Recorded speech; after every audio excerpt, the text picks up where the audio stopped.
Hey, Eric, John Worrell with the AP. Can you hear me? Yes, I can. Oh, yeah, sorry. I've been having internet problems today, so just want to make sure.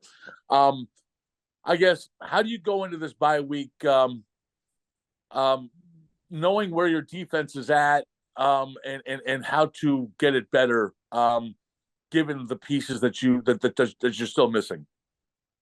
Well, this is a great opportunity for self-reflection, and that's a comprehensive look at everything that's happened, that's occurred, to really assess the things that have been extremely positive, some of the things that we need to be more consistent with as far as our fundamentals, technique, situational awareness, and to make sure that the guys understand that we have been an outstanding defense at times. And what we want to do is make sure that we replicate that more and that we shore up our fundamentals. And regardless of whether we have a 12-year vet or a person that's getting NFL snaps for the first time, that is a concern that we all have. And that's the way that you get better, that you improve, and that you give yourself a chance to close out and to win ball games.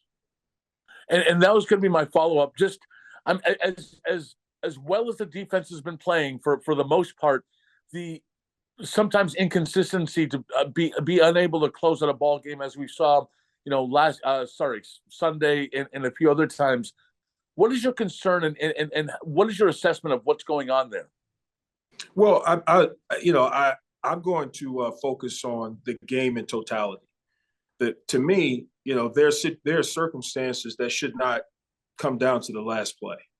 If we're making plays, if we're doing things to prevent scores, to prevent explosive plays throughout the course of the ball game, maybe we're in a different situation in the fourth quarter. Maybe we've got a two-score lead or a three-score lead as opposed to the game coming down to the final play. So when I look at things in totality, what can we do to replicate some of the things that are happening that are extremely positive and eliminate the things that are working against us throughout the course of the ball game and not just in that final situation. Gotcha. Thank you. You're welcome.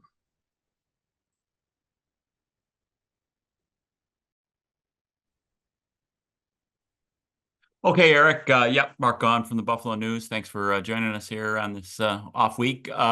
Just to follow up on John again, kind of closing out the last fourth quarter and overtime, and against New England too, and against Denver. Those last drives, getting the close. Anything you can put your finger on in this game. I mean, I get it that, you'd like to not have to get a stop in the last 2 minutes, to have it closed out before then. But what are your thoughts on that? When we are in that situation, and a lot of games in the NFL come down to the last drive. That's why you work and practice 2 minute. That's why we work and practice what we call gotta have it situations every week. That could be fourth down, it could be a final play, whatever it is. And it's everybody on defense executing at the highest level. It's doing everything that we can, as Sean has mentioned, to put ourselves in the absolute best position. But it comes down to us really, really being as aware. Our pass rush is working. Our coverage concepts are working. If we choose to engage in pressure, just making sure we're getting the absolute best out of those calls, and that individually we're really making plays in those situations, which the guys have done this year, and we will do as we move forward throughout the last 5 weeks. You look at the pass rush numbers, and I mean, by just about any measure, you're near the top of the league. And sacks, sack rate, hurries, what have you. Um, and really, your pass rush was there at the end of regulation. I think, if I recall, AJ got a hurry there to force an incompletion. You wind up forcing a 59-yard field goal. Is it frustrating for you that, the pass rush has been pretty good, but then that one more pass rush at the end of the game, could have helped? What it does is it makes me more determined to try and find another foot, another step for the guys in that room. It just makes me more determined. I know the explosive ability that we have, and this is a game of sharp edges and what happens in the margins on every single play.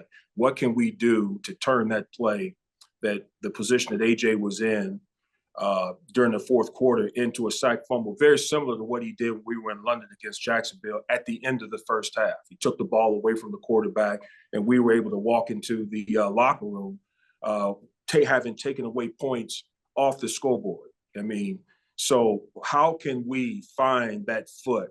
How can we find that extra step, that pocket collapse that would allow us to be in the position that I just mentioned as far as AJ is concerned? We just got to keep going. Thanks, Eric. Have a good week. Thank you. Hi, Eric. Vaughn is up to 8 games now, 163 snaps. He's got a quarterback hit and 2 tackles. It's been kind of this slow process. Where do you see him at right now? And is there any level of concern that maybe it isn't happening quicker for him than maybe he had hoped?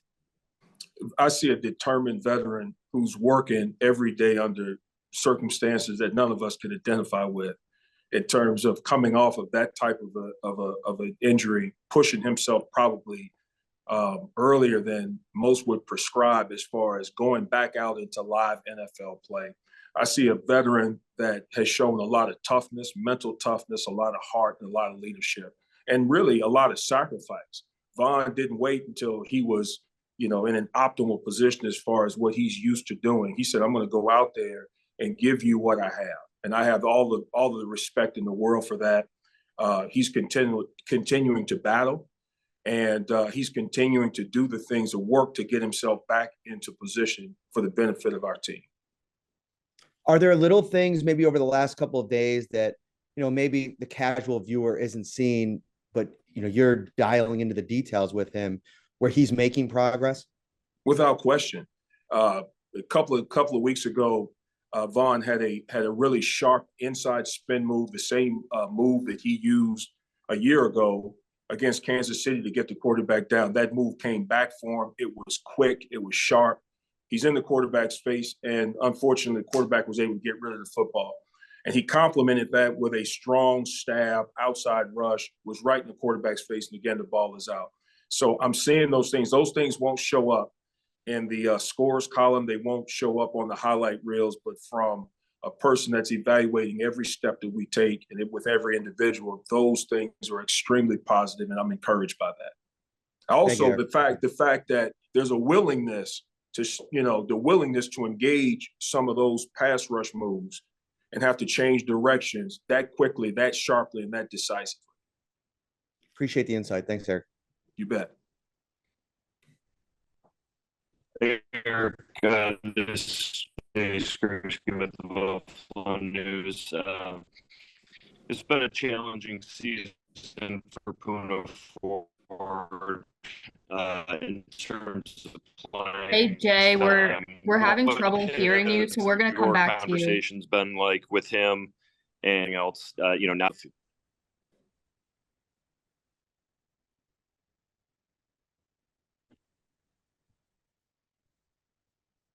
Coach Washington, Mookie Harkins, Warfield Sports 1080. How you doing today, sir? Doing well, thank you. Yes. Yesterday, dogfight, another dogfight. Guys balled out, but again, everybody knows in certain situations, guys got to make plays at the end of the day. But coach, in zero coverage, how much does it put the defensive line in the bind, especially when it's 4 versus 5 with a mobile quarterback like Jalen Hurts? What do you tell your guys in those type of situations? Well, any pressure, there's a risk reward benefit. Anytime you add an extra person to the rush detail, then you take that person away from being in the coverage element or having an extra set of eyes on the quarterback. That's it. That's just part of what that concept does. And what we have to do is win. Everybody has to win. We have to make sure that we impact the play, either in terms of changing the line of scrimmage or impacting the quarterback in a hurry before he has a chance to extend the play or before he has a chance to recognize what's going on and make a decision with the football. So, everything has to happen in a hurry, especially the one-on-one win part. Absolutely. It seemed like you did a good job, shutting down the inside zone, but they found some success off the edge. Would you call that more just, not being in the right gap and just not maintaining gap integrity in that regard? Yeah, and sometimes, sometimes in our zeal and eagerness to want to help out and to make a play away from our assignment, sometimes the timing of that is just not exactly what you want. We challenge the players to do exactly what you're supposed to do relative to your gap assignment, and then also help out. And we just have to make sure that we do that at the appropriate timing. If you're an outside, if you're setting the edge, we don't want anybody to say, well, I've got my job done and that's the end of my contribution. But just do those things, those extra things at the right timing without jeopardizing your fit in the overall scheme. Coach, what ingredient will you look for during this bye week so there won't be any more execution malfunctions? Well, we're going to look at common themes, and not just from a negative standpoint. We're going to look at the common themes in terms of when we've been at our absolute best and we've been able to impact a determining rushing attack or a quarterback that's capable of creating explosive plays in the passing game. We're going to look at what we've done that's been outstanding, because I'm going to tell you something. Sometimes when these things are 5, 6, 7 weeks away, there's a tendency to forget the outstanding things that you've done. And we want to make sure that we keep that in the forefront of the players' minds. And also, have good, honest, open assessment about some of the areas where we have not been exactly what we need to be and what that's done for us. And just trying to eliminate those things, be true to our assignments and fundamentals and technique, make sure we have maximum effort on every single play at all the times, and just be at our best, which we've done this year. Always a pleasure, Coach. Enjoy your bye week. Yes, sir. Thank you. Hey, Coach, this is Jay with the Buffalo News again. Sorry about my audio earlier. Hopefully you can hear me now. I wanted to ask about Puna Ford. How has he handled maybe not getting the playing time he would like to? What have your conversations been with him? And what does he maybe have to do to try and get on the field for you guys? Well, let me start by saying this. Puna is an extremely valued member of the position group and of the defense of the team. I mean, his skill set is respected. There's a reason why he was a sought after free agent for us, and he's done nothing to diminish that in my mind. Puna just needs to continue to work, continue to believe in himself. We have conversations weekly, he and I, about his opportunities and when those will present themselves. He has a unique skill set all in of itself with him, and just continue to look forward to make sure you maintain an optimal set of readiness. And when it's your turn again, to go out there and to do your absolute best. Puna puts forth great effort in practice. He's outstanding in the meeting rooms. Is there disappointment? Sure. Competitors want to be on the field. And the numbers dictate that everyone will not get that opportunity every week. But his professionalism, mindset, the effort in practice, and all of those things that he's doing to prepare himself week to week, those things have been outstanding. His professionalism is excellent. Thank you, Coach. You're welcome.